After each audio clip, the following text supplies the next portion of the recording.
పశ్చిమ గోదావరి జిల్లా కూటమిలో వర్గపోరు తారాస్థాయికి చేరింది. బీజేపీకి చెందిన కేంద్ర మంత్రి శ్రీనివాస వర్మ వ్యాఖ్యలతో కూటమిలో దుమారం రేగింది.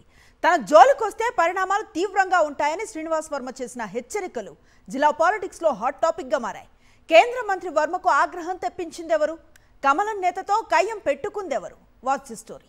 తనలోని అపరిచిత వ్యక్తిని బయటకు తీస్తే పరిణామాలు తీవ్రంగా ఉంటాయంటూ కేంద్ర ఉక్కు భారీ పరిశ్రమల శాఖ సహాయ మంత్రి భూపతిరాజు శ్రీనివాస వర్మ భీమవరంలో చేసిన వ్యాఖ్యలు కూటమి పార్టీల్లో తీవ్ర దుమారం రేపింది.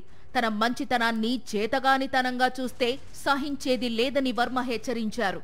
గత ఎన్నికల సమయంలో కూడా తనను చులకన చేస్తూ కొంతమంది నేతలు మాట్లాడారంటూ వర్మ గుర్తు చేసుకోవడం చర్చనీయాంశంగా మారింది.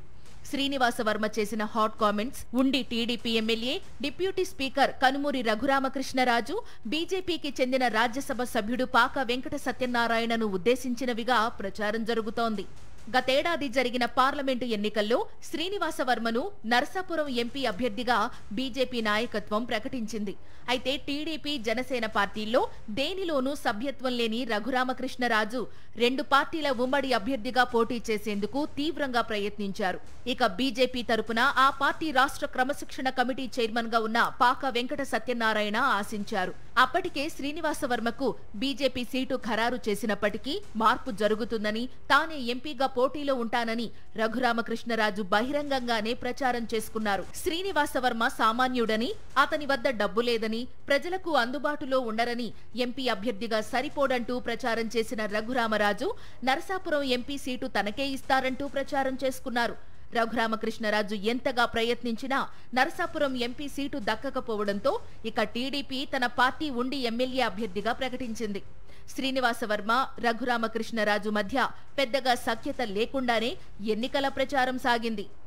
ఎంపీగా శ్రీనివాస వర్మ, ఉండి ఎమ్మెల్యేగా రఘురామకృష్ణరాజు ఎన్నికైనప్పటి నుంచి వారిద్దరూ మొక్కుబడిగా మాట్లాడుకోవడం తప్ప సఖ్యత లేదని కూటమి నాయకులే చెబుతుంటారు. పాక, శ్రీనివాస వర్మ మధ్య కూడా విభేదాలున్నాయనే ప్రచారం ఉంది. భీమవరం నుంచి కలెక్టరేట్ తరలింపు, భీమవరం మున్సిపాలిటీ నుంచి పక్క నియోజకవర్గమైన పాలకోడేరు మండలం విస్సాకోడేరు గ్రామంలోని నాన్ లేఅవుట్ ఏరియాకు మంచినీటి పైప్ లైన్ వేయించడంలో రఘురామకృష్ణరాజు పాత్ర ఉందనే ప్రచారం ఉంది.